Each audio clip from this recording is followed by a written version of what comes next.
Shalom, saudaraku, 7 April 2021 saya akan sampaikan kepada saudara mengenai mencuri kemuliaan Tuhan. Saudara, banyak di antara jemaat-jemaat, pelayan-pelayan Tuhan, bahkan hamba-hamba Tuhan yang secara tidak disadari atau bahkan juga disadari dia mencuri kemuliaan Tuhan. Dan sanksinya apa, saudaraku? Bagi orang yang mencuri kemuliaan Tuhan, dia tidak bisa dipakai oleh Tuhan secara maksimal. Bahkan dalam bahasa saya katakan itu sebagai dipensiun oleh Tuhan. Saudaraku, mencuri kemuliaan Tuhan itu bukan seperti mencuri uang persembahan, mencuri hak-haknya Tuhan seperti yang sudah banyak diberitakan oleh hamba-hamba Tuhan lain. Tetapi mencuri kemuliaan Tuhan itu adalah, saudara, ketika seorang hamba itu mengambil porsinya Tuhan, kemuliaan Tuhan, apa yang seharusnya untuk menyaksikan kehebatan Tuhan, tetapi itu dipakai untuk kemuliaan, untuk ketenaran, untuk kejayaan diri sendiri. Itu mencuri kemuliaan Tuhan. Kepada hamba yang sedemikian, saudaraku, ini ada sanksinya. Bukan kemudian hamba itu nanti masuk neraka, tidak, saudaraku. Tetapi hamba itu nanti akan diberi sanksi oleh Tuhan sehingga dia tidak bisa melakukan pelayanan yang maksimal. Kalau seharusnya dia bisa mencapai target sekian, tetapi karena dia melakukan satu dosa, dia mencuri kemuliaan Tuhan, maka dia hanya akan bisa mencapai target separuhnya. Saudaraku, itu kalau seseorang itu mencuri kemuliaan Tuhan seperti Musa ketika di Meriba. Saudaraku, kita akan baca di dalam satu ayat Bilangan pasal 20 ayat 2 dan selanjutnya. Dosa Musa dan Harun. Ternyata Musa dan Harun punya dosa, saudaraku. Pada suatu kali ketika tidak ada air bagi umat itu, berkumpullah mereka mengerumuni Musa dan Harun, dan bertengkarlah bangsa itu dengan Musa, katanya, sekiranya kami mati binasa pada waktu saudara-saudara kami mati binasa di hadapan Tuhan. Mengapa kamu membawa jemaah Tuhan ke padang gurun ini, supaya kami dan ternak kami mati di situ? Mengapa kamu memimpin kami keluar dari Mesir untuk membawa kami ke tempat celaka ini, yang bukan tempat menabur, tanpa pohon ara, anggur dan delima, bahkan air minum pun tak ada? Maka pergilah Musa dan Harun dari umat itu ke pintu kemah pertemuan, lalu sujud. Kemudian tampaklah kemuliaan Tuhan kepada mereka. Tuhan berfirman kepada Musa, ambillah tongkatmu itu, dan engkau dan Harun kakakmu harus menyuruh umat itu berkumpul. Katakanlah di depan mata mereka kepada bukit batu itu, supaya diberi airnya. Demikian engkau mengeluarkan air dari bukit batu itu bagi mereka dan memberi minum umat itu serta ternaknya. Lalu Musa mengambil tongkat itu dari hadapan Tuhan seperti yang diperintahkannya kepadanya. Ketika Musa dan Harun telah mengumpulkan jemaah itu di depan bukit batu itu, berkatalah ia kepada mereka, dengarkanlah kepadaku, hai orang-orang durhaka, apakah kami harus mengeluarkan air bagimu dari bukit batu ini? Saudara, ini mulai kelihatan. Tuhan tadi tidak ngomong begitu sebetulnya, saudaraku. Melainkan bersabdalah kepada bukit batu. Berkatalah kepada bukit batu supaya mengeluarkan airnya. Tetapi Musa ini, saudaraku, berkatanya sudah beda. Saudaraku, sudah ada unsur mencuri keagungan dan kemuliaan Tuhan. Di sini dikatakan, dengarkan kepadaku, hai orang-orang durhaka, apakah kami harus mengeluarkan air bagimu dari bukit batu ini? Sesudah itu Musa mengangkat tangannya lalu memukul bukit batu itu dengan tongkatnya 2 kali, maka keluarlah banyak air sehingga umat itu dan ternak mereka dapat minum. Tetapi Tuhan berfirman kepada Musa dan Harun, karena kamu tidak percaya kepadaku dan tidak menghormati kekudusanku di depan mata orang Israel. Itulah sebabnya kamu tidak akan membawa jemaah ini masuk ke negeri yang akan kuberikan kepada mereka. Itulah mata air di Meriba, tempat orang Israel bertengkar dengan Tuhan, dan ia menunjukkan kekudusannya di antara mereka. Amin, saudaraku. Jadi ketika di Meriba ini, saudaraku, ini Musa melanggar apa yang dikatakan oleh Tuhan. Dia mencuri sedikit kemuliaan Tuhan. Tuhan berkata bahwa bersabdalah, berkatalah kepada bukit batu itu supaya mengeluarkan airnya. Tetapi Musa ada unsur manusiawinya. Dia menjadi seolah-olah bahwa mujizat ini miliknya Musa, bukan didapat dari Tuhan.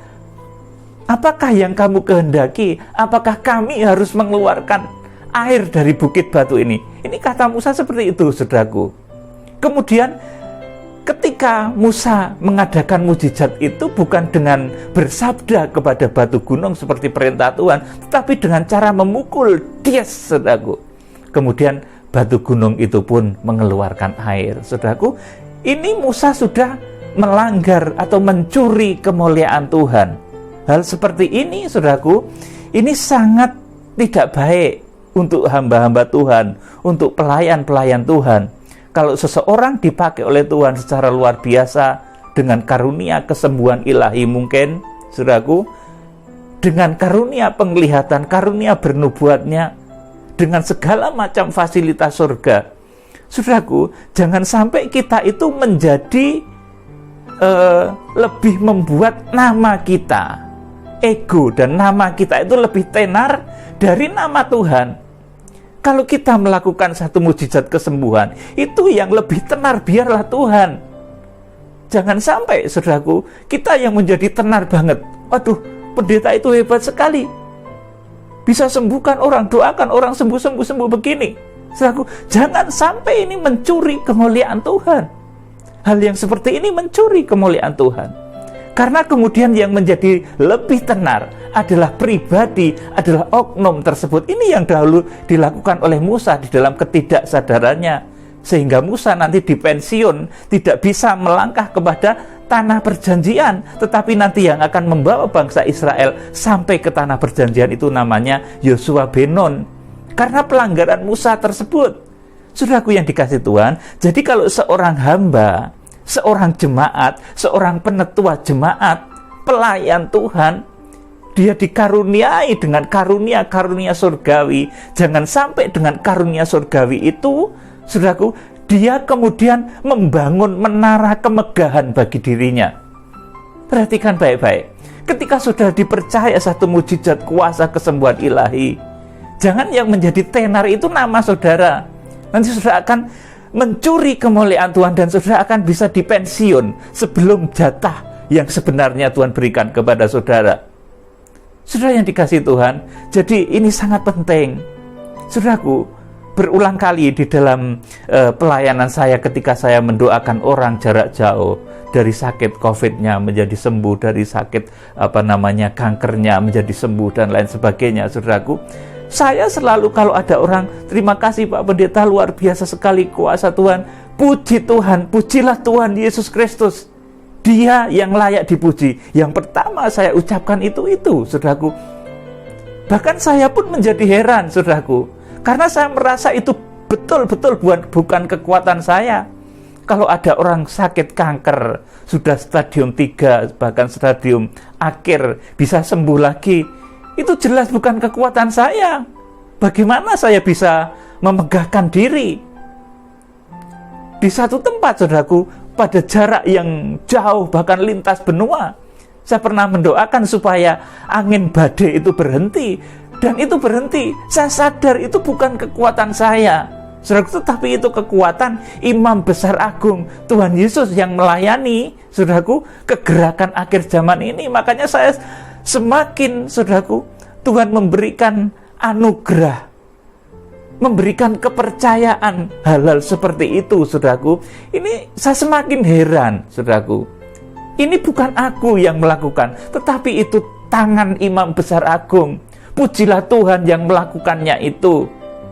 Saudaraku, jadi ingat, ini kalau hamba Tuhan mulai dipercaya dengan kesembuhan ilahi, kemudian orang ratusan mulai berdatangan, ribuan, bahkan puluhan ribu nanti berdatangan, memiliki karunia nubuatannya selalu tepat-tepat, saudaraku, memiliki berbagai macam karunia bahasa roh, saudaraku. Kalau saudara memiliki hal seperti ini, jangan sampai hal itu, saudaraku, membuat yang tenar itu saudara. Yang tenar itu kita, jangan sampai seperti itu. Tapi kalau sudah diberikan satu mujizat atau karunia, saudaraku, biarlah yang menjadi tenar, yang menjadi terkenal itu Tuhan kita, Yesus Kristus. Itulah, saudaraku, yang saya sampaikan saat ini, bahwa kita jangan sampai mencuri kemuliaan Tuhan. Mencuri kemuliaan Tuhan itu apa, saudaraku?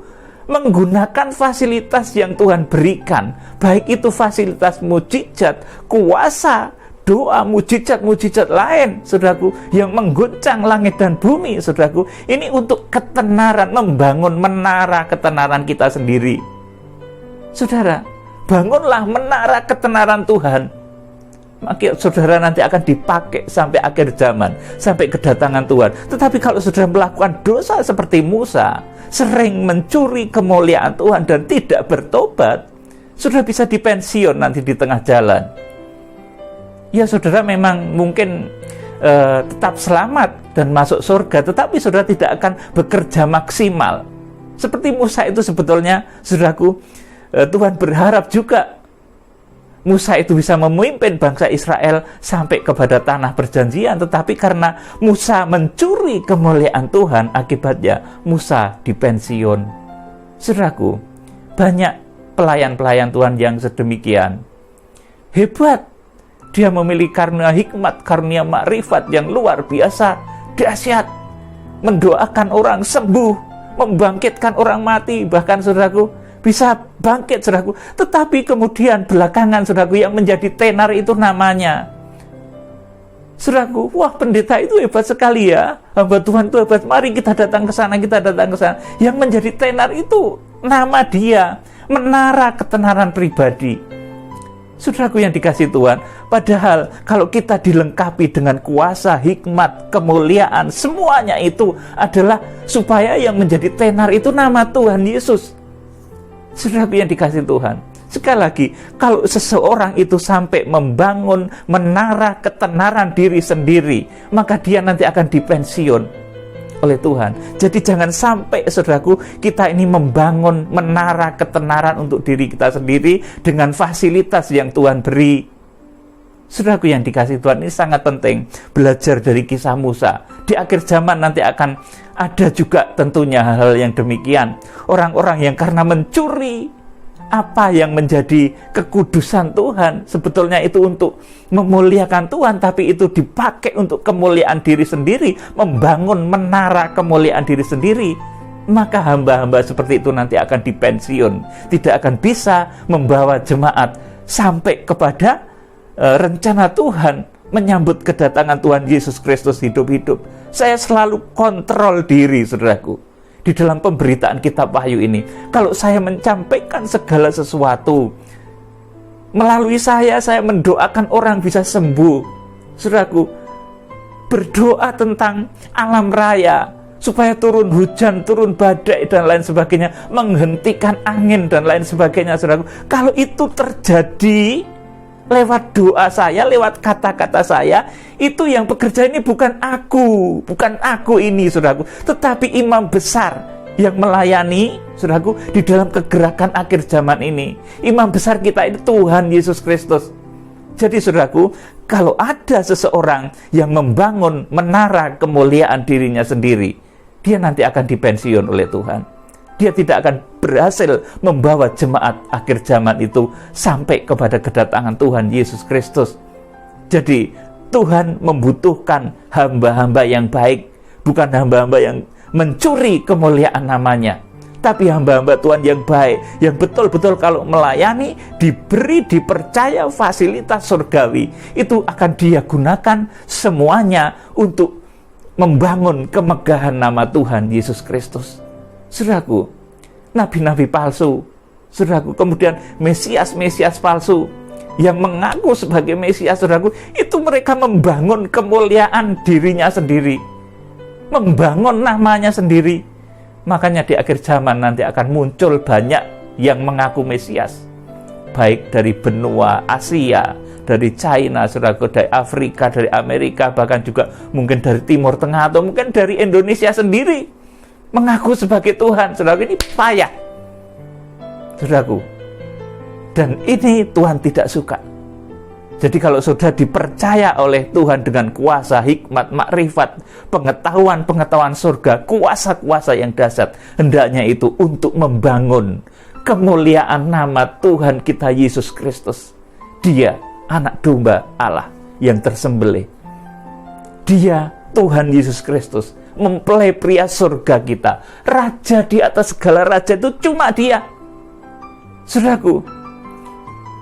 Jadi itu menara yang kita bangun, itu kemuliaan Tuhan Yesus Kristus. Jangan sampai saudara, baik jemaat ataupun hamba-hamba Tuhan yang kebetulan mendengarkan channel ini, saya di dalam nama Tuhan Yesus Kristus dan dalam kuasa Roh Kudus menasihatkan supaya kita jangan membangun menara kemegahan diri sendiri. Tetapi kalau sudah dipercaya kehebatan, kedahsyatan, kemuliaan Tuhan, pakailah itu untuk membangun menara kemuliaan Tuhan Yesus Kristus.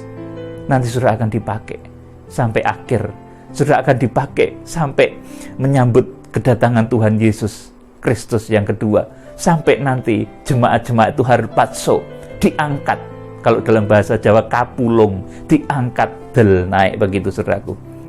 Sampai jemaat-jemaat di akhir zaman nanti peugo, diungsikan ke satu tempat yang disiapkan oleh Tuhan.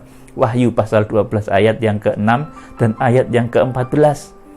Saudaraku, bahkan saudaraku, sesuatu yang luar biasa nanti akan disediakan oleh Tuhan untuk saudara, tetapi itu gunakan untuk kemuliaan Tuhan. Saudara, jangan mencuri kemuliaan Tuhan.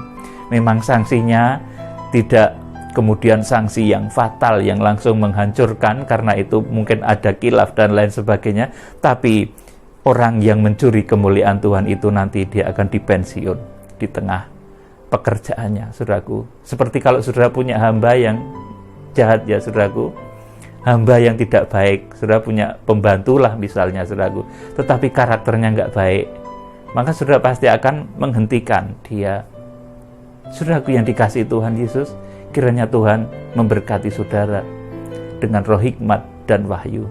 Salam penuaian Tuhan Yesus Kristus, Imam Besar Agung, pemimpin kegerakan kitab wahyu, Raja di atas segala raja, mempelai pria surga, dan Tuhan kita memberkati saudara. Haleluya.